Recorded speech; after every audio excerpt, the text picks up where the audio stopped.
isang kilong bulak o isang kilong ginto. Ang pinili po namin, isang kilong ginto. Dahil una, pareho lang naman siyang mabigat. Yung bulak at saka ginto, pareho siyang mabigat. Pero pinili po namin yung ginto.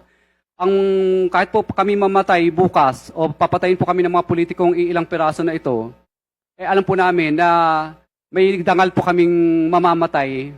Kaysa naman patayin po kami ng buong Pilipino sa Pilipinas, na kahit saan po kami magpunta sa dulo ng Mindanao, Luzon at Visayas ay parang kaaway po namin lahat ng mga Pilipino. Samantala ngayon po, natatakot po kami sa buhay namin. Alam namin kung sino lang ang kaaway namin. Yung mga pinangalanan po namin dito, ito na lang po ang alam namin kaaway. Hindi po 120 million Pilipino po ang kaaway namin.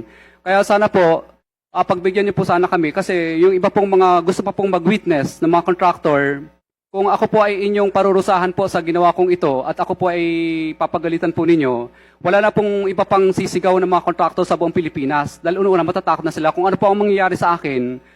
Kasi ang mangyayari po, parang nagbibigay po tayo ng hudyat sa iba't ibang pang mga contractor na, hoy, tinaw nyo, ang nangyayari kay Curly at saka kay Sarah, tutulad ba kayo dyan para mag-star witness?